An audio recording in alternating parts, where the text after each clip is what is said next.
තෙරුවන් සරණයි පින්වත් ඔබ සියලු දෙනාට.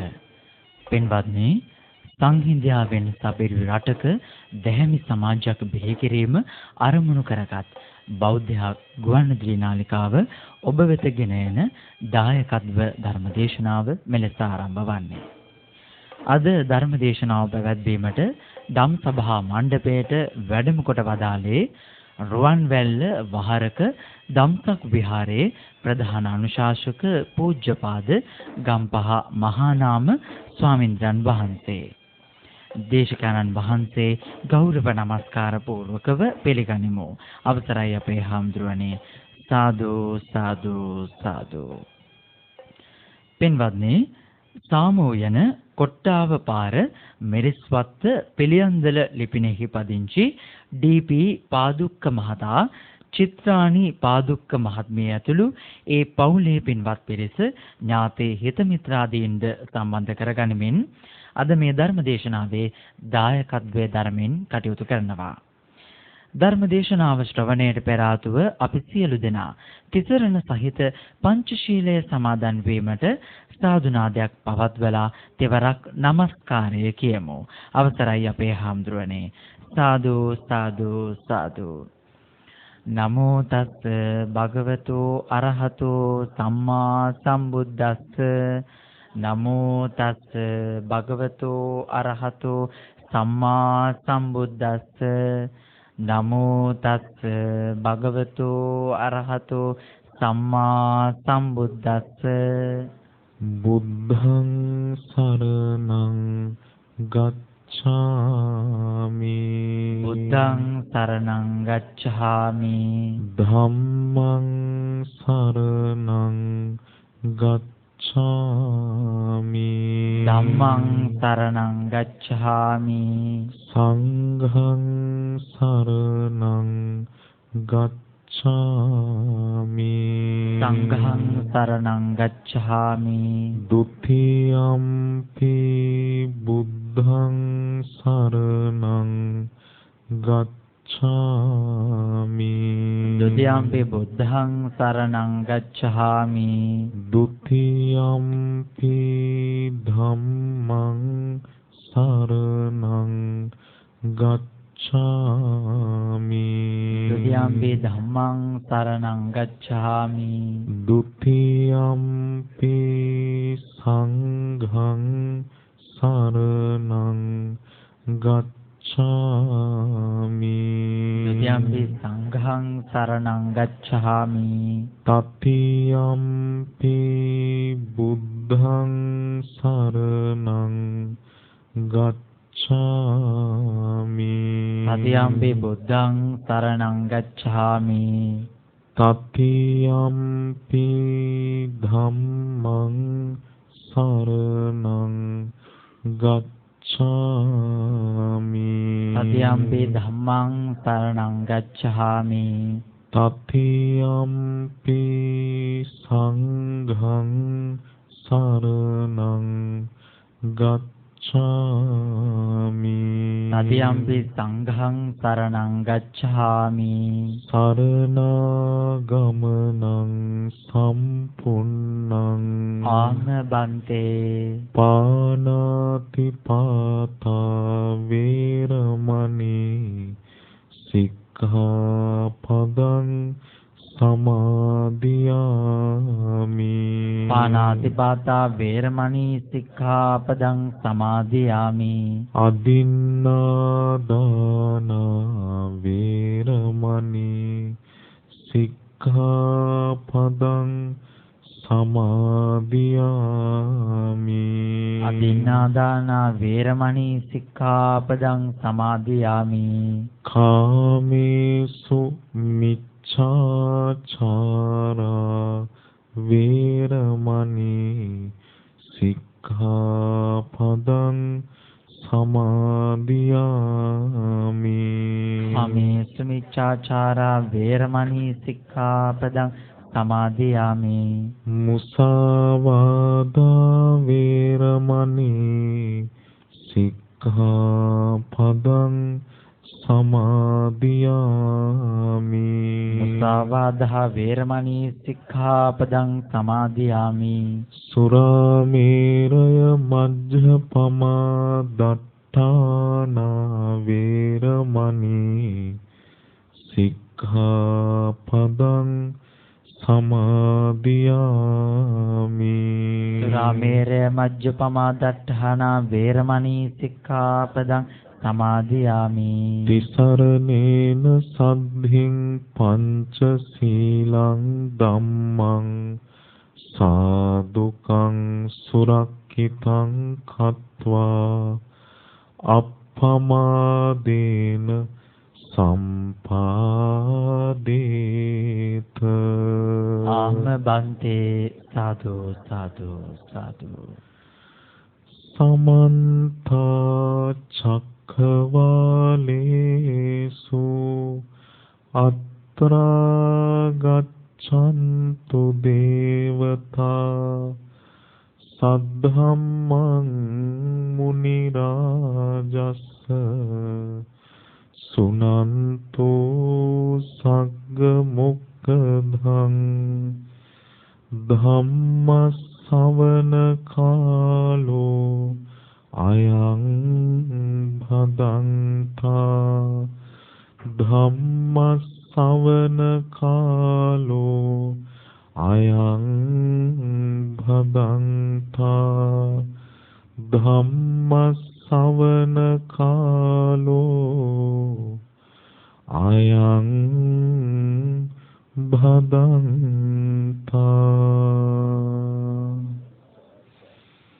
නමෝ තස්ස භගවතෝ අරහතෝ සම්මා සම්බුද්දස්ස. නමෝ තස්ස භගවතෝ අරහතෝ සම්මා සම්බුද්දස්ස. නමෝ තස්ස භගවතෝ අරහතෝ සම්මා සම්බුද්දස්ස. අතිපූජනීය මහා සංඝරත්නයන් අවසරයි. සදහවත් වාසනාවන්ත පින්වත්නි, අද දවසේ මේ පින්වත් පිරිස සූදානම් වෙන්නේ බෞද්ධ ගුවන්විදුලිය තුලින් ලෞතුරු ශ්‍රී සද්ධර්මය ශ්‍රවණය කරන්නයි. සංසාර ගමනක අතරමං වී සිටින අපට මේ සසර දුකින් එතර වීම පිණිස පවතින බුදුරජාණන් වහන්සේගේ ධර්මය කල්යාණ මිත්‍ර සම්පත්තිය තුලින් ශ්‍රවණය කරන්න ලැබීම අපි ලැබපු මේ දුර්ලභ මනුස්ස ජීවිතයේ ඊටාම වාසනාවක් හැටියට සලකන්න ඕන. ඉතින් පින්වතුනි, මේ උතුම් වූ බුද්ධ දේශනා ඉගෙන ගනිද්දී අපිට තේරෙනවා බුදුරජාණන් වහන්සේ කොයි තරම්නම් වීරියක් අරන් තියනවද අපේ ජීවිත තුළ කුසල් උපදවන්න. ඒ වගේම අපේ ජීවිත තුළ පවතින අකුසල් දුරු කරවන්න. බුදුරජාණන් වහන්සේ කොයි තරම් වෙහෙස මහන්සි වෙලා තියනවද කියන කාරණාව මේ බුද්ධ දේශනා ශ්‍රවණය කරද්දී අපිට හදවතටම දැනෙන දෙයක්. ඉතින් මෙබඳු වීරියක්, උත්සාහයක්, මහන්සියක් බුදුරජාණන් වහන්සේ මේ ලෝක සත්වයන් වෙනුවෙන් කැප කළේ උන්වහන්සේ තුල තිබුණු මහා කරුණාව නිසා බව අපට තේරෙනවා. ඒ නිසා පින්වතුනි, අද මා ඔබට කියලා දෙන්න බලාපොරොත්තු වෙන්නේ නිවන පිණිස අපේ ජීවිතේ දියුණු කළ යුතු ඊටාම වටිනා ගුණධර්මයක් පිළිබඳවයි. භාවනා අරමුණක් පිළිබඳවයි. අපි තුල දියුණු කළ යුතු උතුම් වූ මානසික සිතුවිල්ලක් පිළිබඳවයි අද මා ඔබට කියා දෙන්න බලාපොරොත්තු වෙන්නේ. පින්වතුනි, අද මා ඔබට කියා දෙන්නේ මෛත්‍රිය පිළිබඳව. අපේ ජීවිතේ මෛත්‍රිය, කරුණාව කියන කාරණා දියුණු කිරීම පිළිබඳවත්, මෛත්‍රිය භාවනාවක් හැටියට දියුණු කිරීම පිළිබඳවත්, මෛත්‍රිය දියුණු කිරීම තුළින් අපේ ජීවිතයට ලැබෙන ආනිසංස පිළිබඳවත් මා ඔබට කියා දෙනවා.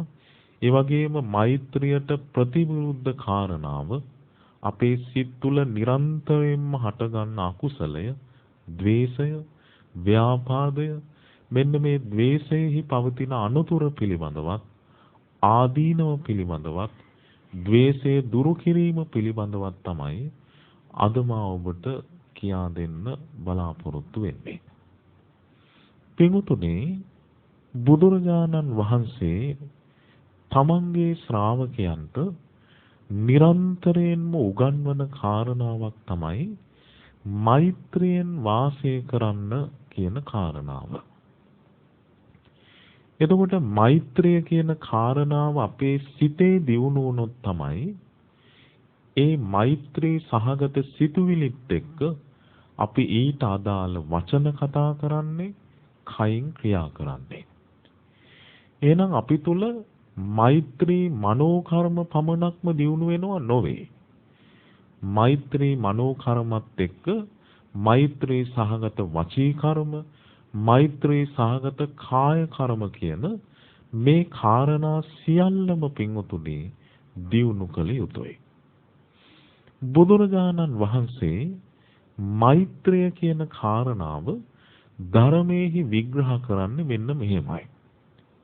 මෛත්‍රිය කියලා කියන්නේ තමාගේ සුවපත් භාවය ප්‍රාර්ථනා කිරීමත්, තමන්ගෙන් බාහිර අන් සියලු දෙනාගේම සුවපත් භාවයට ඇති කැමැත්තත් මෛත්‍රිය නම් වේ.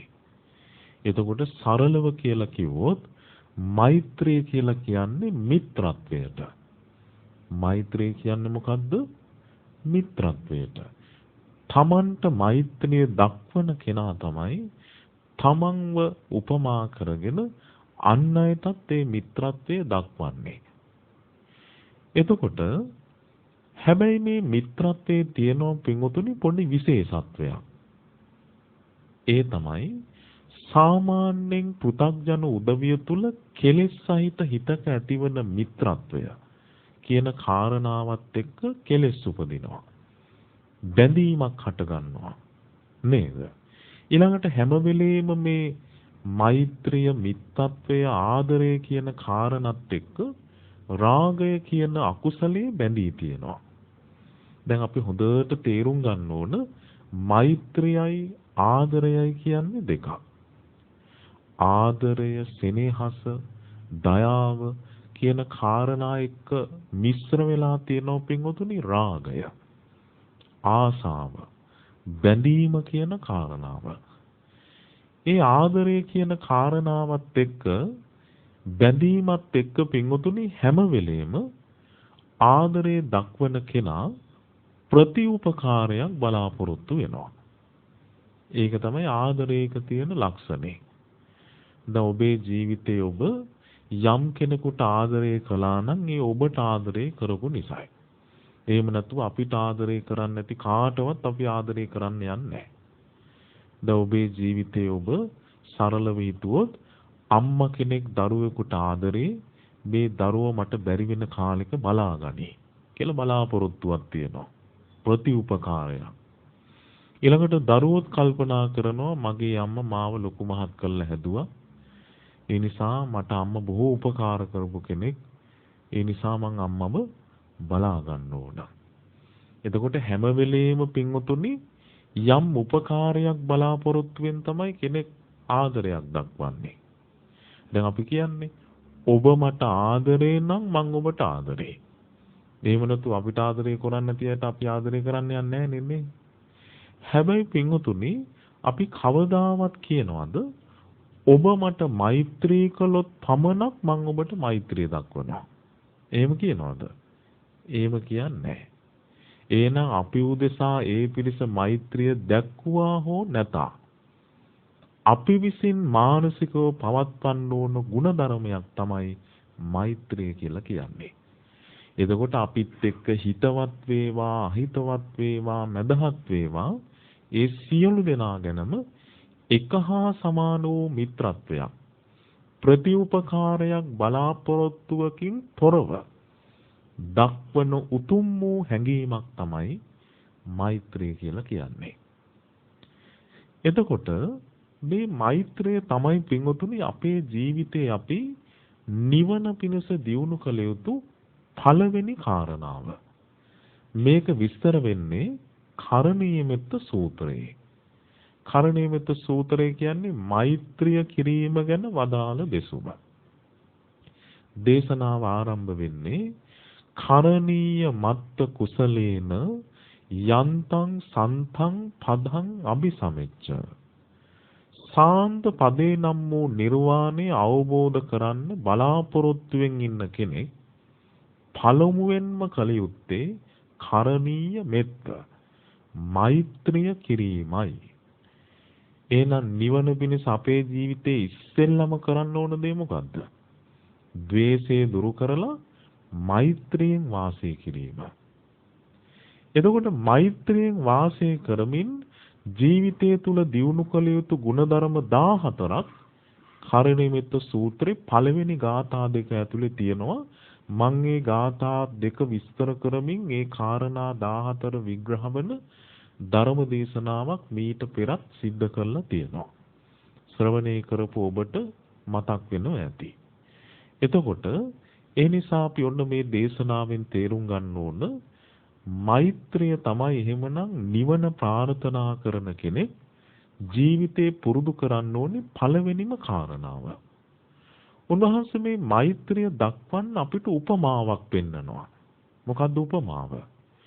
මාතා යථා නියං පුත්තං ආයුසා ඒක පුත්ත මනුරක්කේ ඒවම්පි සබ්බ භූතේසු මානසං භාවයේ අපරිමාණං.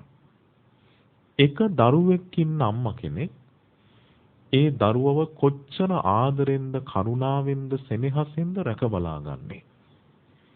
එක දරුවෙක් ඉන්න අම්මා කෙනෙක් ඒ දරුවට දක්වන ආදරේ කරුණාව මෛත්‍රිය වගේ හැඟීම මේ ලෝකේ ඉන්න සියලු දෙනා කෙරෙහිම දක්වන්න පුළුවන් නම් අන්න ඒකට තමයි මෛත්‍රිය කියන්නේ.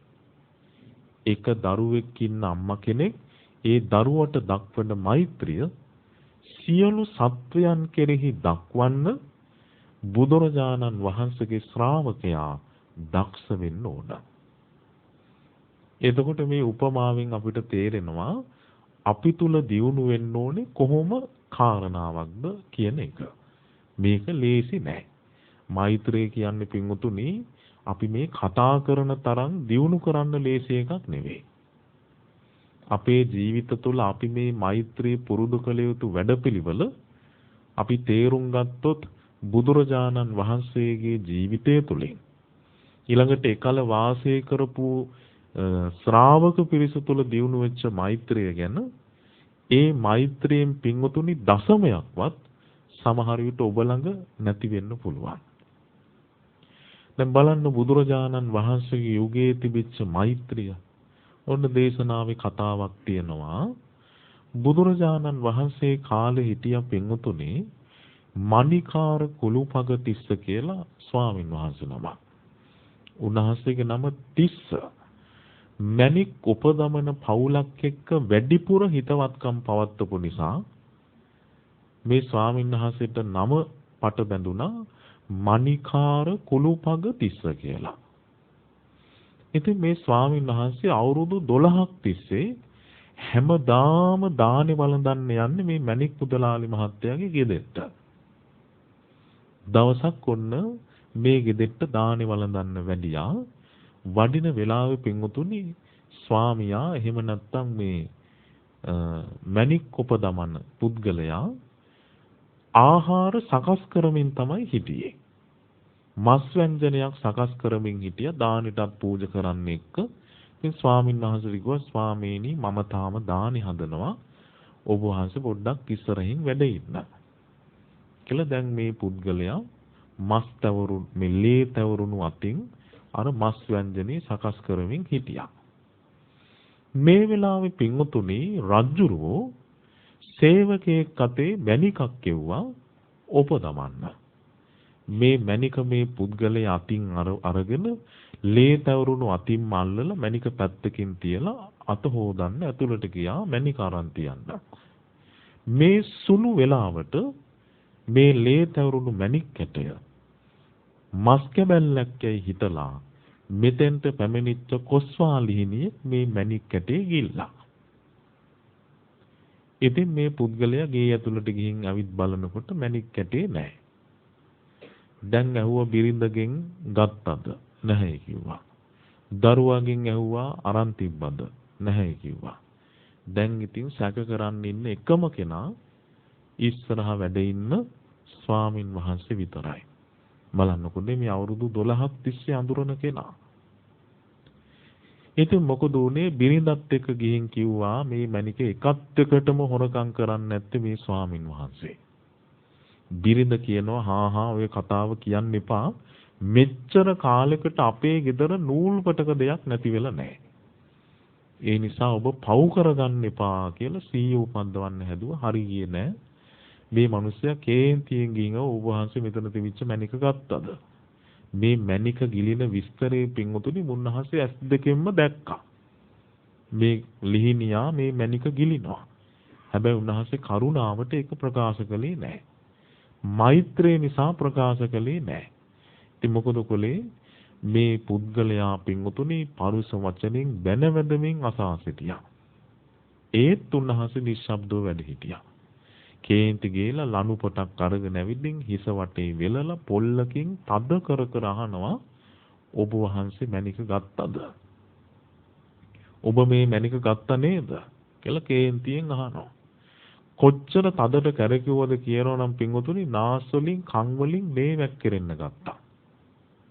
දැන් බිමට ලේ කැටි වැටෙද්දී අර කොස්වා ලිහිණියා ඉගිලීගෙන ඇවිදින් අර ලේ කැටියක් කන්න හදද්දී අර මණික් කොප දමන මුදලාලි මේක දැකලා කේන්ති ගියා.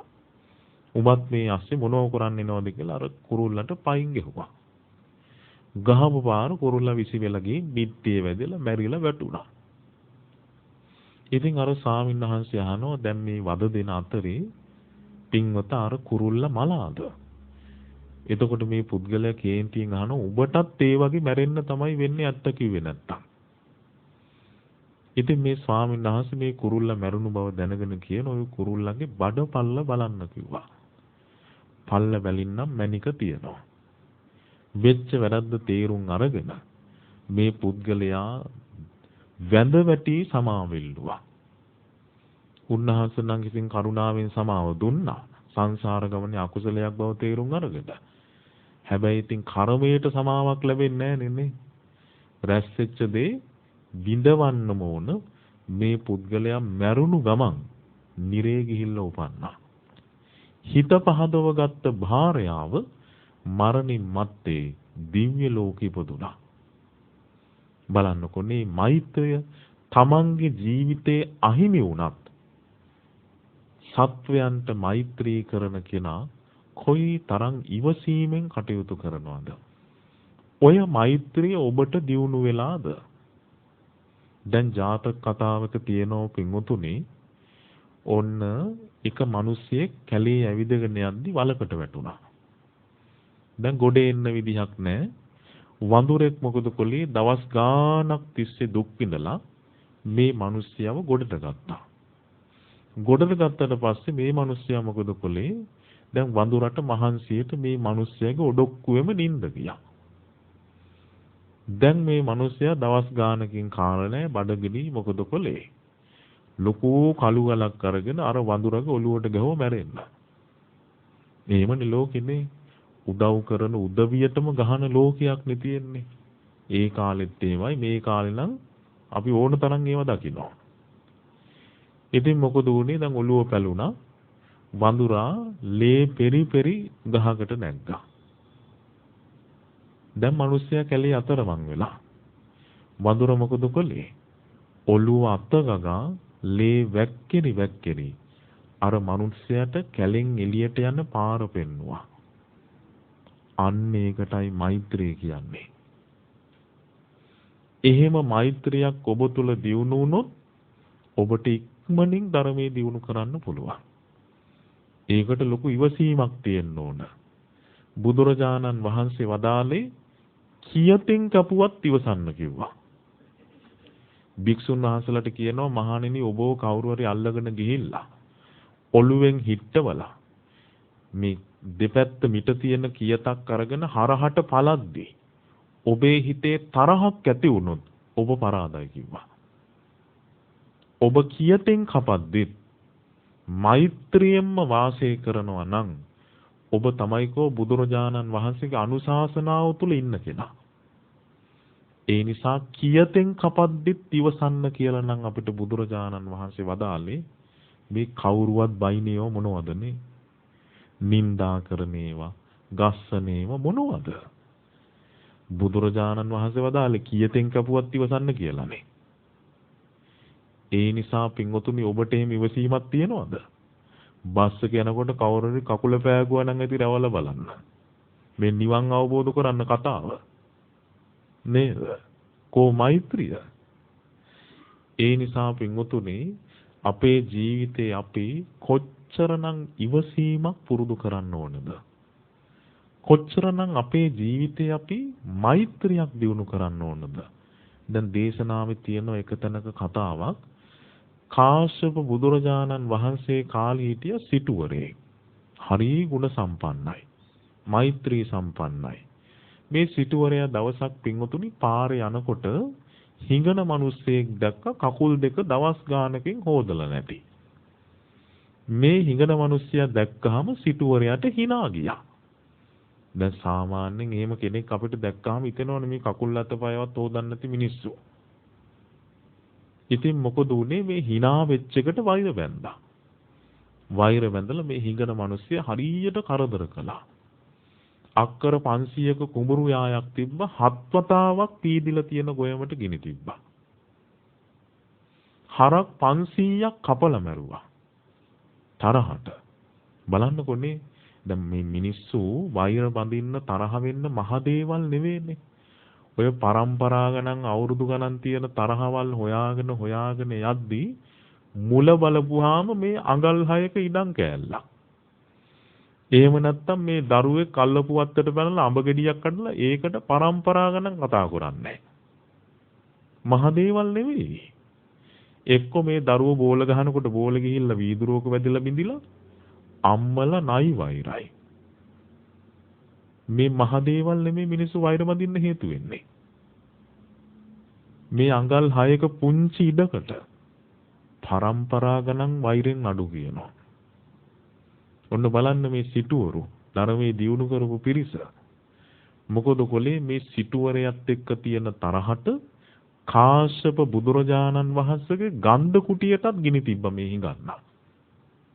රිද්දන්න. ඉතින් මොකද උනේ? දැන් ඔන්න මේ කාරංචි වෙලා මේ සිටුවරයා මොකද කොලේ? ඊටාම ඉක්මනින් නැවතත් ගන්ධ කුටියක් හැදුවා. ඊටාම රමණීය ගන්ධ කුටියක් හදලා ඔන්න දැන් කාශ්‍යප බුදුරජාණන් වහන්සේට අතපැන් වක් කරලා කුටිය පූජා කළා. පූජා කරලා කියනවා ස්වාමීනි මට පහුගිය දවස්වල හරියට කරදර තිබ්බා. හැබැයි ඔබ වහන්සේ අපිට උගන්වලා තියෙන්නේ කියතෙන් කපුවත් ඉවසන්න කියලා.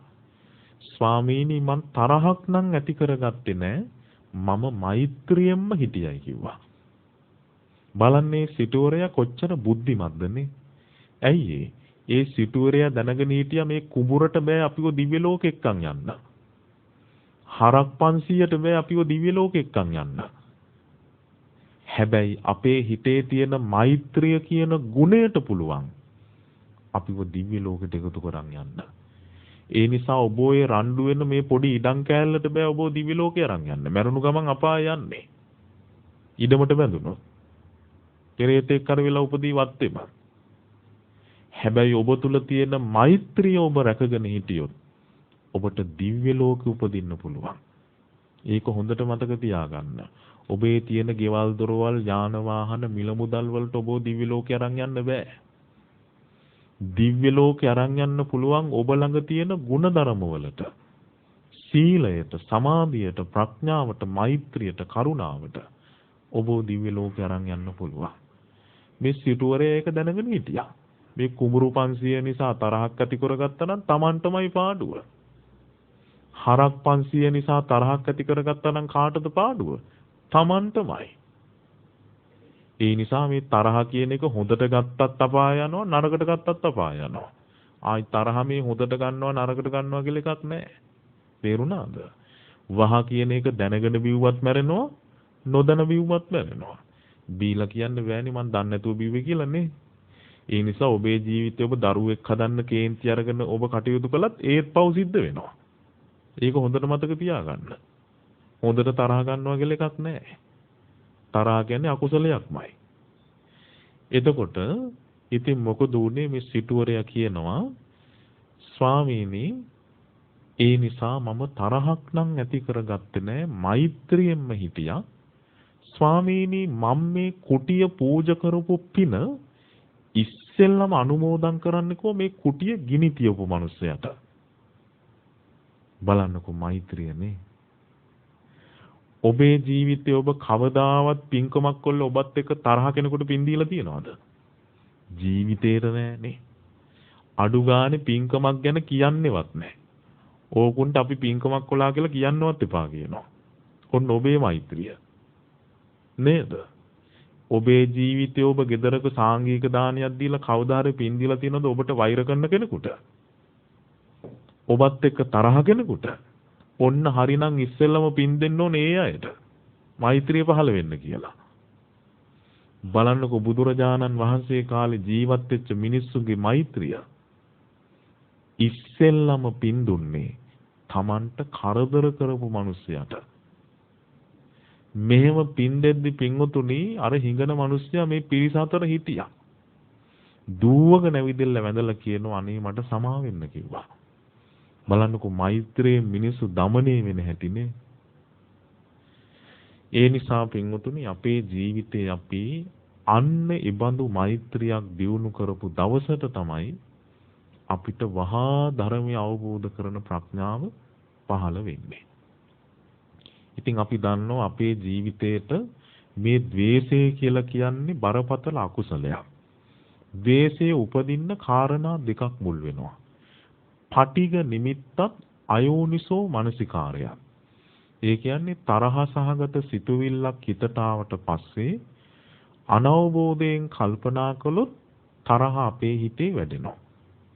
තරහ අපිට ඇති වෙන්නේ ඇසට පේන රූප මුල් කරගෙන, කනට ඇසෙන ශබ්ද මුල් කරගෙන, නාසයට දැනෙන ගඳ සුවඳ, දිවට දැනෙන රස ආදී මේ බාහිර ලෝකෙත් එක්ක අපි එකතු වෙන්න යද්දී අයෝනිසෝ මනසිකාරයත් එක්ක අපේ හිතේ ඇති වෙනවා ගැටීමක්. ඒ ගැටීමත් එක්ක අපි තුල උපදින්නේ ද්වේෂය. දුක් විඳීමත් එක්ක උපදින්නේ පින්වතුනි ද්වේෂය. එතකොට ඔබේ හිතේ මේ ද්වේෂය කියන කාරණාව උපදින්න පින්වතුනි මහ දේවල් ඕනේ නැහැ. දැන් මේ බණ කියන ගමන් අපි හිතමුකෝ කකුලේ කැක්කුමක් හැදෙනවා. අනේ මේ මොන කරදරයක්ද මට මේ බණ ටිකවත් අහගන්න නැහැ කියලා ඔබ ඔබත් එක්කම තරහක් ඇති කරගන්නවා. නේද? ඒව නැත්තම් මම මේ කතා කරන එක හරියට ඇහෙන්නේ නැහැ. කේන්තියෙන් හිතනවා අනේ මේක ඇහෙන්නෙත් නැහැ මේක වැඩි කරා නම් පොඩ්ඩක්. නේද? බලන්නකෝ මේ තරහ කියන එක හිතට එන හැටි. අපි දන්නෙත් නැහැ මේ තරහයි හිතේ වැඩ කරන්න කියලා. ඒ නිසා පින්වතුනි තරහ යන්න මහ දේවල් ඕනේ නැහැ. ඔබ ටෙලිවිෂන් එකේ ඔබ ආස කරන බණක් බල හිටියයි කියමු. එකපාරට ලයිට් යනවා. කොච්චර තරහ යනවද නේ? බලන්නකෝ අපේ හිතට මේ තරහ කියන එක එන හැටි. කරුණු යෙදිච්ච ගමන් මහ දේවල් ඕනේ නැහැ. ඒ නිසා ඔබේ ජීවිතේ ඔබ උදේට ගිහලා කෑම උයන්න හදනකොට ගෑස් එක දානවා ගෑස් ඉවර වෙලා. කේන්ති යනවනේ නේ. ඒ නිසා අපිට තේරෙනවා අපි තුල කොච්චර මෛත්‍රියක් තියෙන්න ඕනද මේවා ඉවසන් ඉන්න. අපේ හිතේ තරහක් හටගන්නේ නැතුව හිත රැකගෙන ඉන්න. එතකොට පටිඝ නිමිත්තයි අයෝනිසෝ මනසිකාරයයි නිසා අපි තුල තරහ ඇති වෙනවා. තරහ කියන්නේ පින්වතුනි නීවරණයක් හැටියටත් ධර්මයේ විස්තර වෙනවා. සංයෝජනයක් හැටියටත් ධර්මයේ විස්තර වෙනවා. නීවරණ කියලා කිව්වේ නිවන් මඟ ආවරණය කරන. සංයෝජන කියලා කිව්වේ මේ සංසාරයට බැඳ තබන්න හේතු වන. එතකොට මේ ව්‍යාපාදයේ කියන සංයෝජනයේ පින්වතුනි සම්පූර්ණයෙන්ම ප්‍රහාණය වෙන්නේ අනාගාමී වෙන දවසට. අනාගාමී වෙන දවසට රාගය දුරු වෙනවා. රාගේ දුරු වීමත් එක්කම ගැටීමෙනුත් අපි නිදහස් වෙනවා. පටිඝේනුත් අපි නිදහස් වෙනවා. ද්වේෂයෙන් අපි නිදහස් වෙනවා. ඒ නිසා පින්වතුනි මේ තරහ කියන දේ අපේ හිතට ආවොත් ඒත් එක්ක අපිට ඊළඟට ඇති වෙනවා වෛරය. ඊළඟට පලි ගැනීම, බද්ධ වෛරය, එකට එක කිරීම. මේ සියලු දේ අපේ හිතට එන තරහත් එක්ක ඊට පස්සේ උපදින අකුසල්. ඒ නිසා ඊළඟට ඉරිසියාව ඇති වෙනවා තරහත් එක්ක. Tamanට නැතිකොට මේ ඔක්කොම තරහ මුල් කරගෙන අපේ හිතේ ඇති වෙන අනිත් අකුසල්. තව එක් ස්වභාවයන්. මේවා අපි ඔක්කොම අවබෝධ කරගන්න ඕන. මොකද හේතුව දේශනාවේ තියෙන සූත්‍රයක් පින්වතුනි ආදිත්ත පරියාය සූත්‍රය කියලා. මේ සූත්‍රය තියෙනවා තරහක් ගත්තාම තියෙන අනතුර. මොකක්ද අනතුර? බුදුරජාණන් වහන්සේ වදාළ මහණෙනි ඇහෙන් රූපයක් දැකලා ඒ රූපය මුල් කරගෙන හිතේ තරහක් ඇති කරගන්නවට වඩා හොඳයි කිව්වා. රත් වෙච්ච ගිනිගත්ත යකඩ පතුරක් අරගෙන මේ ඇහි අතුල්ල ගන්න එක. මහණෙනි ඔබේ වේදනාවෙන් මැරෙයි. හැබැයි නිරේ තිරිසන් ලෝකේ නොයන්නත් පුළුවන් කිව්වා. හැබැයි ඇහෙන් රූපයක් දැකලා හිතේ තරහ ඇති වෙච්ච වෙලාවක ඔබ මලොත් ඔබට උපදින්න තියෙන්නේ තැන් දෙකයි කිව්වා. එක්ක නිරේ යනවා නැත්නම් තිරිසන් ලෝකේ යනවා.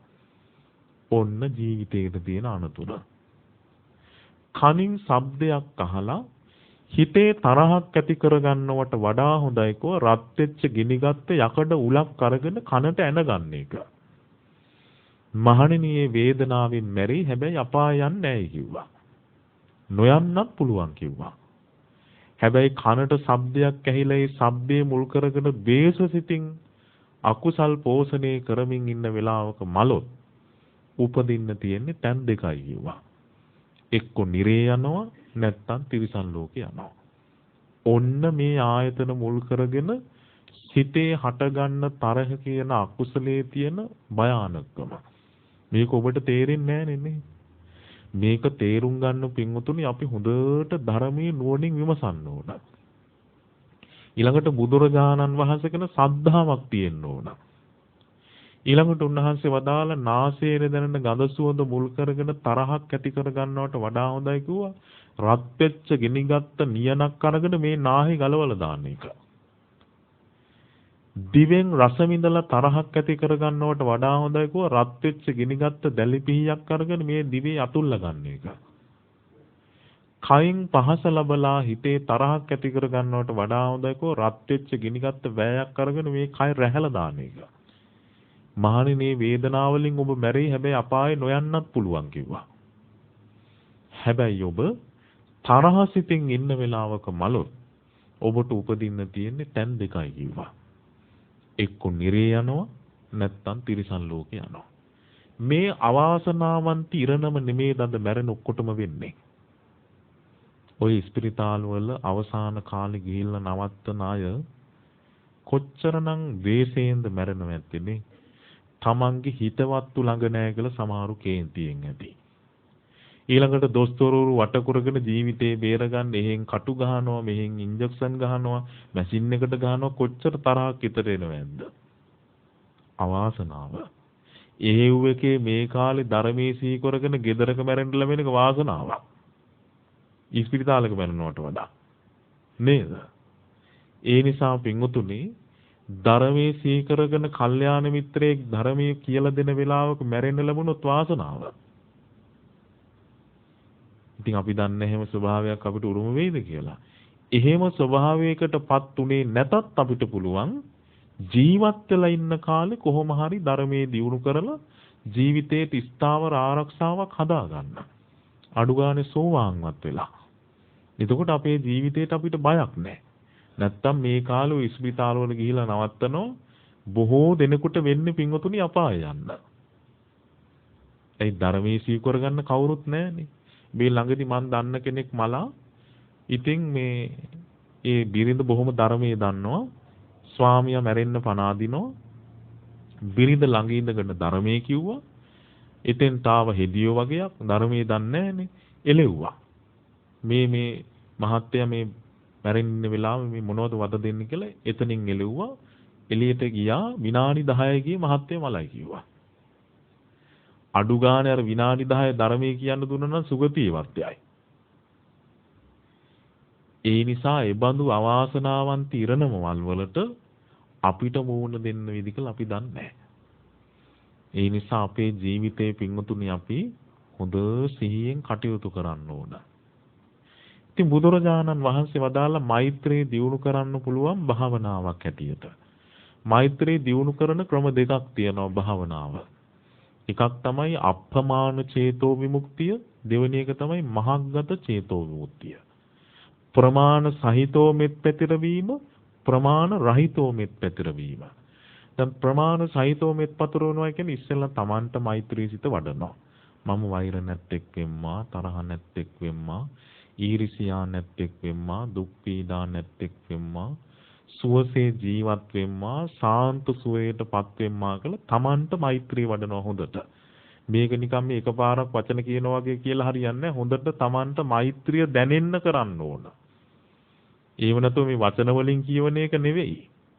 මෛත්‍රී හැඟීමයි ඇති වෙන්න ඕන. ඒක අපි හොඳට Tamanට මෛත්‍රී සිත පුරුදු වුණාම තමන් වෙනුවෙන් 100 පාරක් හරි කමක් නැහැ ඉස්සෙල්ලා මෛත්‍රිය වඩන්න. ඉස්සෙල්ලා තමන්ට මෛත්‍රිය වැඩෙන්න එපයිනේ. ඊට පස්සේ පුළුවන් තමන්ට බාහිර පිරිස අරමුණු කරන්න. යෙදර ඉන්න අය වෛර නැත්තෝ වෙත්වා, තරහ නැත්තෝ වෙත්වා, ඊර්ෂියා නැත්තෝ වෙත්වා, දුක් පීඩා නැත්තෝ වෙත්වා, සුවසේ ජීවත් වෙත්වා, ශාන්ත සුවයටපත් වෙත්වා කියලා යෙදර ඉන්න පිරිස ප්‍රමාණ කරලා මෛත්‍රිය වඩනවා. ඊළඟට ගමේ ඉන්න අය, නගරේ ඉන්න අය, පළාතේ ඉන්න අය, රටේ ඉන්න අය, ලෝකේ ඉන්න අය කොහොම ප්‍රමාණ කරලයි මෛත්‍රිය වඩන්නේ. ඒක ප්‍රමාණයක් ඇතුලේ. තව විදිහක් තියෙනවා ප්‍රමාණ රහිතව මෛත්‍රිය වඩන්න පුළුවන්. ඉස්සෙල්ලා Tamanට මෛත්‍රිය වඩලා ඊට පස්සේ දිශා වශයෙන් වඩනවා. උතුරු දිශාවේ සිටින. උතුරු දිශාවේ කිව්වම ප්‍රමාණයක් නැහැ. උතුර කිව්වම ලංකාව උතුර මතක් කරලා හරියන්නේ නැහැ. ලංකාවේ උතුරත් අයිති. ඊළඟට උතුරු පැත්තට තියෙන රටවල්, උතුරු පැත්තට තියෙන දිව්‍ය ලෝක, උතුරු පැත්තට තියෙන බ්‍රහ්ම ලෝක ඔක්කොම අයිති වෙනවා. තේරුණාද? එතකොට ඒකේ ප්‍රමාණයක් නැහැ.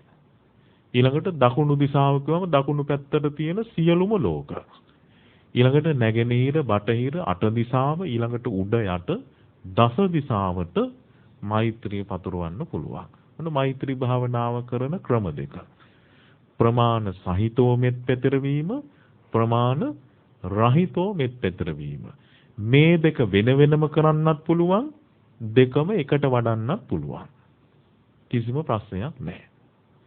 එතකොට ඔබ මේ මෛත්‍රී භාවනාව දියුණු කළොත් ඔබට පුළුවන් නීවරණ ධර්ම සංසිඳෝගෙන සමාධියක් ඇති කරගන්න.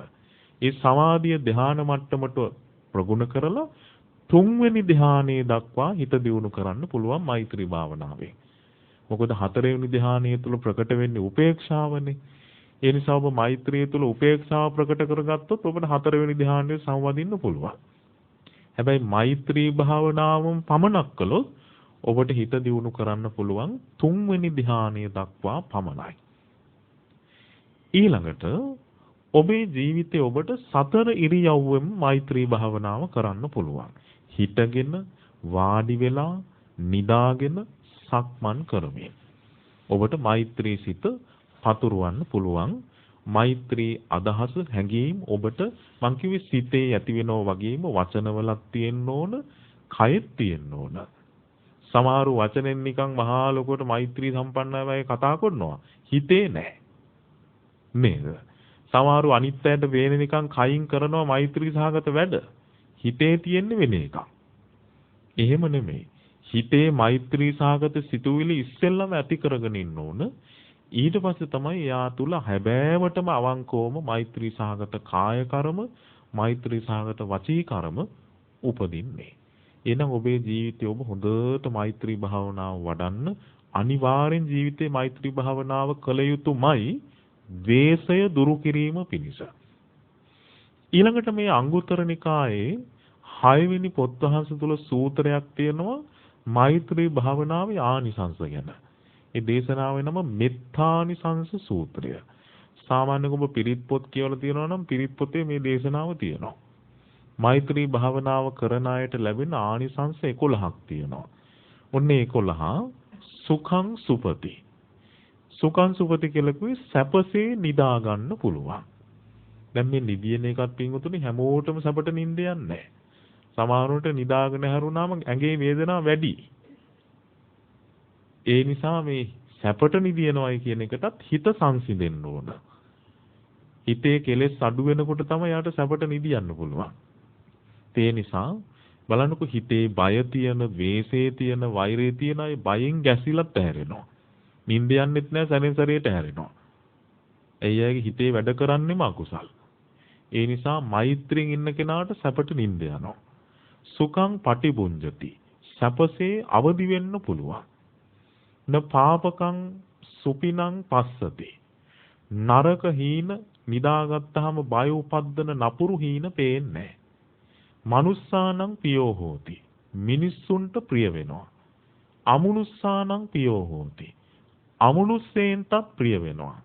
දේවතා රක්칸ති. දෙවියෝ ආරක්ෂා කරනවා. නාස අග්ගිවා විසංවා සත්තංවා කමති. කවදාවත් ඒ කෙනාට වසවිසෙන් අවියාවුද වලින් කිසිම දෙයකින් කරදරයක් හානියක් විපතක් සිද්ධ වෙන්නේ නැහැ. ඊළඟට තුවටං චිත්තං සමාධියති. සමාධිය ඊටාම ඉක්මනින් ඇති කරගන්න පුළුවන්. මුඛවන්නෝ විප්පසීදති. ශරීර වර්ණය මුහුණ පැහැපත් වෙනවා. ඊළඟට අසම්මූලෝ කාලං කරෝති. සිහි මුලා නොවි මරණයටපත් වෙන්න පුළුවන්. උත්තරින් අප්පටි ජන්තෝ බ්‍රහ්මලෝපූකගෝ හෝති. මේ ජීවිතය තුළ විශේෂ අවබෝධයකට පත් නොවි මරණයටපත් වෙන්න නොලැබුණොත් ඒ කියන්නේ රහත් වෙලා මැරෙන්න හම්බුනේ නැත්තම් බ්‍රහ්ම ලෝකෙ උපදින්න පුළුවන් මැරිලා. මේ ආනිසංස 11ම ලැබෙන්නේ මෛත්‍රී භාවනාවේ ආනිසංස හැටියට. ඒ නිසා පින්වතුනි අපේ ජීවිතේ අපි මේ මෛත්‍රී කියන කාරණාව හොඳට දියුණු කරන්න ඕන. අපේ ජීවිතේ මෛත්‍රියත් එක්ක තමයි අපිට පහසුවෙන් මේ ධර්මයේ දියුණු කරන්න පුළුවන්. කරුණාව මෛත්‍රී කියන කාරණා අප තුළ උපදින්න ඕන. මුදිතාව ඊළඟට උපේක්ෂාව කියන මේ සතර බ්‍රහ්ම විහරණ බුදුරජාණන් වහන්සේ මේව වෙන වෙනම භාවනාවල් හැටියට දියුණු කරන හැටි පවා ධර්මයේ උගන්වලා තියෙනවා. ඒ නිසා අපි දක්ෂ වෙන්න ඕන මේ ද්වේෂය කියන අකුසලයේ තියෙන භයානකකම තේරුම් ගන්න. බලන ද්වේෂය නිසා එදත් මිනිස්සු ජීවිත වරද්ද ගත්තා. දැන් කෝකාලික ඊළඟට දේවදත්ත බලන ද්වේෂය නිසා පිරිහිලා ගිහිල්ලා අදටත් අපායේ පැහැෙනවා. බලන්නකො ද්වේෂයෙන් රාබීලා ආපුවර ඇතා ද්වේෂය දුරු කරගත්ත නිසා යහපතටපත් වෙච්ච හැටිනේ. දැන් මේ නාලාගිරි කියන ඇතාට රාකල පෝලා කොච්චර ද්වේෂ සහගත විදිහටද පාරේ එව්වේ. එවපු මිනිස්සු අපායේ ගියා. ආපු ඇතා විනාශ කරන්න කියලා යොදපු උපක්‍රමේ මොකද උනේ? හිත පහදවගෙන දිව්‍ය ලෝකෙ ගියානේ. බුදුරජාණන් වහන්සේ කතා කළා මේ යතාට ගාතාවකින්. මා කුංජර නාගමා සදෝ දුක්ඛන්නි කුංජර නාගමා සදෝ නයි නාග හතස්ස කුංජර සුගතින් හෝති ගතෝ පරං යතෝ. යතාට කෝ යතා උඹ මේ ඇප්පෙන්න ඉන්න ලේසි ඇතෙක් එක්ක නෙවෙයි. මේ සද්ධාන්ත කුලයේ හස්තියෙක් එක්කයි ඔබ මේ හැප්පෙන්න ඉන්නේ. ඒ නිසා ඔබ හැප්පුණොත් දුකටපත් වෙන්න වෙනවා. හැබැයි මේ ඔබ ඉදිරියේ ඉන්න හස්තියා ගැන හිත පහදව ගත්තොත් සුගතිය උපදින්න පුළුවන් කිව්වා. ඇතාට මේක තේරුණා. දන ගහලා සිරිපතුල් දෙක හොඬ වලින් සිම ගත්තා. ඒ නිසා පින්වතුනි බලන්නකො මේ द्वේෂය දුරු කරපු තිරිසන්නුන්ට පවා දිව්‍ය ලෝක උපදින්න වාසනාව ලැබුණානේ. ඒ නිසා මිනිස්යන් හැටියට අපි කොච්චර දක්ෂ වෙන්න ඕනේද මේ තරහ දුරු කරලා අපේ සිත් තුළ මෛත්‍රිය වඩන්න.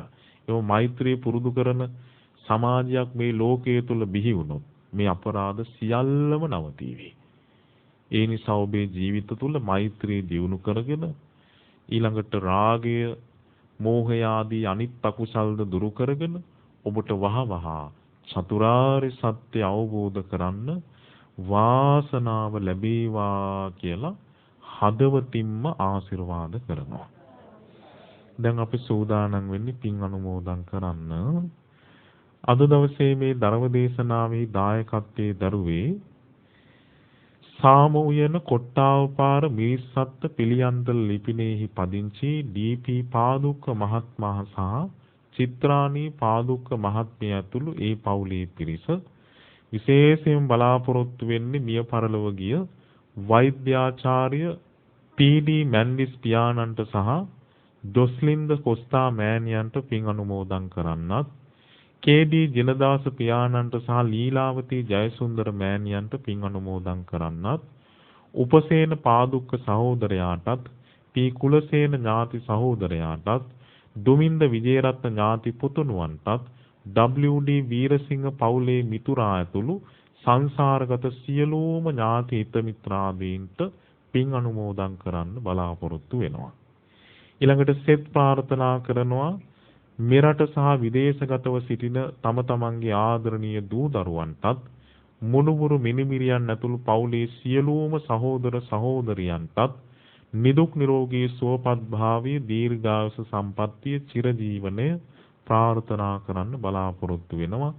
ඊළඟට මේ දිනවල අසනීපයෙන් පසුවන ශ්‍යාමී ලක්මාල්, ඉන්දු උශාන්ත, පුපුදු අංජන යන දරුවන්ට සහ බන්දුල පීරිස් ඥාති සහෝදරයාටත් වෛද්‍ය ප්‍රතිකාර වලින් ඉක්මන් සුවය ප්‍රාර්ථනා කරන්න බලාපොරොත්තු වෙනවා. තුරුරුවනේ ආශිර්වාද ප්‍රාර්ථනා කරනවා. ධර්ම දේශනාවට සහභාගී වූ සියලුම පින්වතුන්ට සහ ඔවුන්ගේ පවුල්වල සියලු දෙනාටම සෙත් ප්‍රාර්ථනා කරන අතරේ විශේෂයෙන්ම මේ උතුම් වූ බෞද්ධ නාලිකාවේ නිර්මාතෘ අතිපූජනීය දරණාගම කුසල ධම්ම නායක ස්වාමින් වහන්සේ ඇතුළු බෞද්ධ කාර්ය මණ්ඩලී පින්වතුන් හැම දිනාටමත් පින් අනුමෝදන් කරනවා.